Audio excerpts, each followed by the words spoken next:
Oi pessoal, o assunto agora, nessa outra parte do curso, são as séries, tá? E dentro desse assunto, nessa nossa primeira aula, a gente vai fazer uma série de vídeos, serão 4 ao todo, onde nós vamos tratar dos seguintes assuntos. A gente vai definir o que é uma sequência numérica, que vai ser usada para então definir o que é uma série infinita. Dentro das séries infinitas, a gente tem uma variedade muito grande de tipos de séries, e a gente começa introduzindo a série geométrica, e depois a gente já fala de um primeiro teste para verificar a convergência de séries, que é o teste do enésimo termo. Ok? Então a gente vai fazer 4 vídeos tratando de cada um desses assuntos. Vamos começar falando de sequências, definindo o que é uma sequência. Então a gente diz que uma sequência infinita nada mais é do que uma função, tá? Ela não deixa de ser uma função. Só que no caso da sequência, o que muda de uma função comum é que o domínio dela é o conjunto dos inteiros positivos. Então, o que a gente observa? Normalmente, uma função ela vai do campo dos reais nos reais, né? E a gente geralmente chama de x, a variável, para uma variável y, que é o meu f de x. Né? A gente determina a imagem como sendo f de x. No caso das sequências, a gente muda a letra f para uma outra letra justamente para diferenciar uma da outra, né?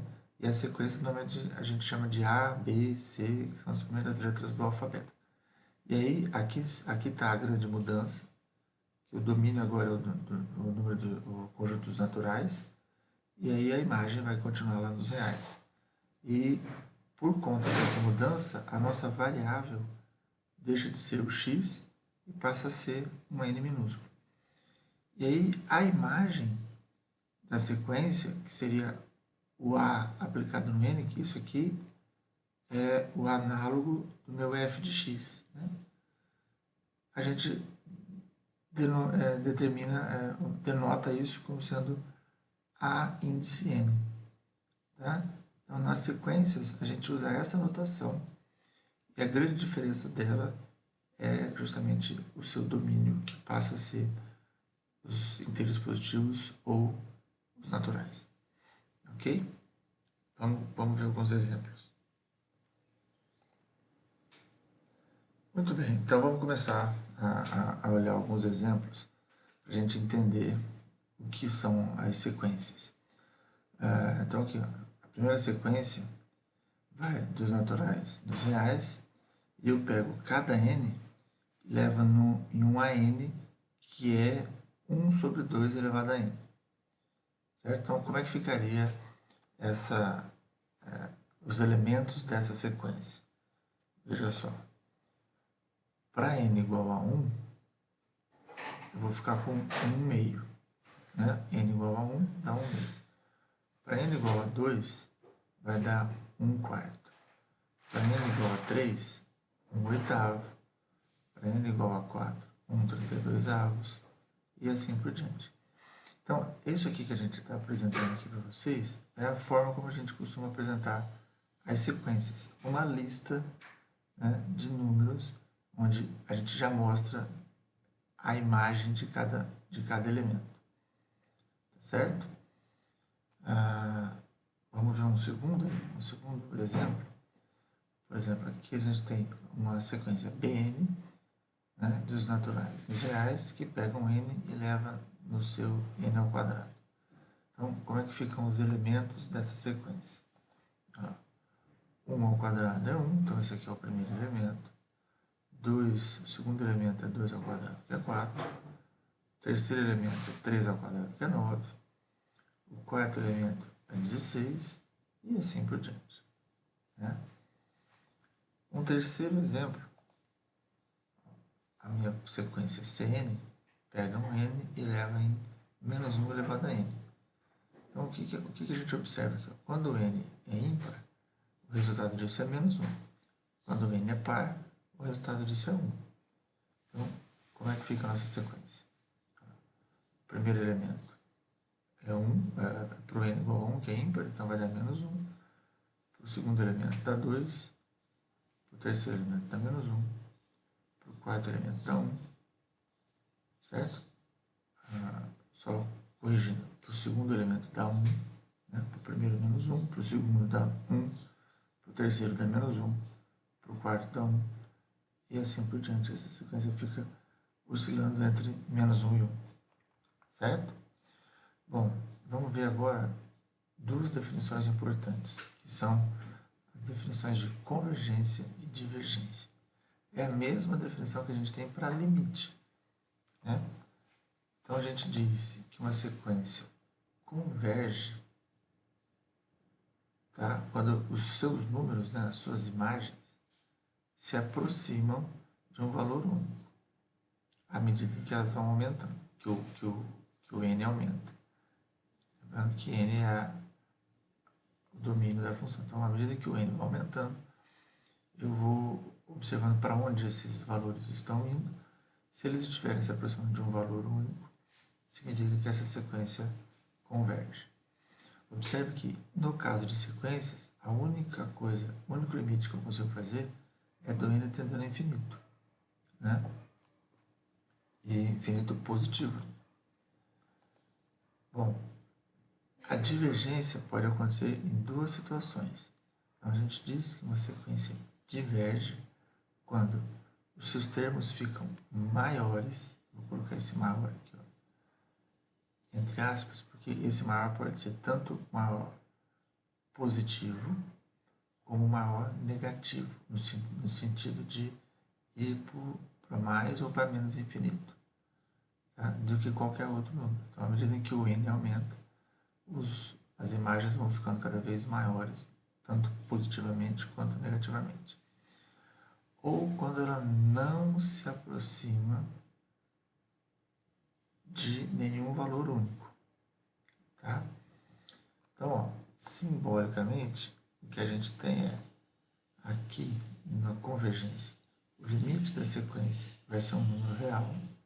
Tá? Observe que eu estou falando de n tendendo ao infinito. Só faço esse tipo de limite. E nesse caso, na primeira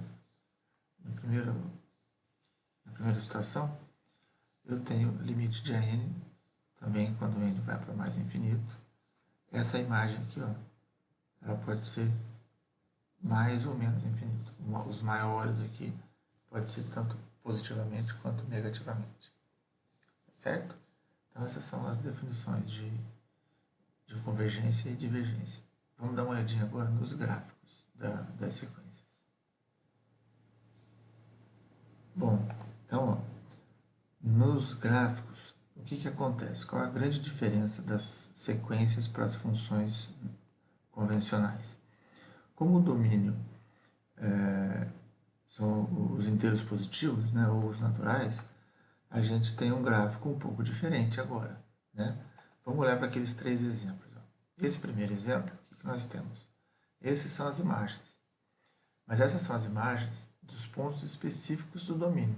O domínio agora não é mais contínuo. Né? O domínio agora é um conjunto discreto. Então, quando a gente faz o gráfico desses pontos, o que nós temos? Para o valor 1, minha imagem é meio. Para o 2, a imagem é 1/4. Para o 3, a imagem é 1/8. Para o quarto, a imagem é 1/16. E assim por diante. Então, o gráfico de uma sequência são só esses pontos aqui. Ó. Eu coloquei colorido apenas para a gente associar cada ponto com o seu domínio, mas a gente não pode riscar isso aqui, porque não existe nada entre esse ponto e esse. Por isso que a gente só calcula limite de sequência com n tendendo ao infinito, porque é o único comportamento que a gente pode observar. Limite se aproximando de números não é mais possível, porque eu não tenho mais números ao redor de cada número do domínio. Né? Então, a mudança nesse caso é que agora os gráficos são só pontos. Né? Mas mesmo assim a gente consegue observar um comportamento aqui. no segundo exemplo, do n ao quadrado, quando a gente olha para o gráfico disso, o que nós temos? Para o 1, a imagem é 1, para o 2, a imagem é 4, depois 9, depois 16, e assim vai crescendo. Então, a gente já observa nesses dois gráficos os comportamentos de convergência e divergência. Né? A gente observa aqui que esse gráfico está tendendo a zero. Quando a gente calcula o limite dessa sequência, a gente vai ver que o limite realmente vai dar zero. Né? Nesse outro caso, a gente observa que o limite está indo para o infinito. Né? E é justamente o que acontece quando eu calculo o limite dessa sequência aqui. Então, essa sequência é uma sequência que converge e essa sequência é uma sequência que diverge. O último exemplo que nós mostramos é a sequência do menos 1 elevado a n, que ela fica oscilando entre menos 1 e 1. Quando eu olho para o gráfico disso, o que nós temos?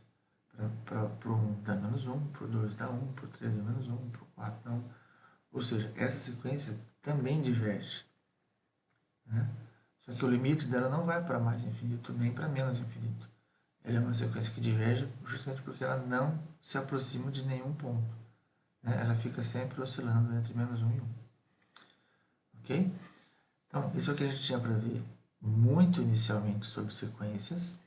Tá? À medida que o curso for avançando, a gente for precisando de alguns resultados de sequência, a gente vai retomar. Tá? Mas é importante que vocês entendam esse conceito, que nada mais é do que uma função com um domínio particular, que é o domínio dos naturais, ou inteiros positivos. Ok? Então, até a próxima.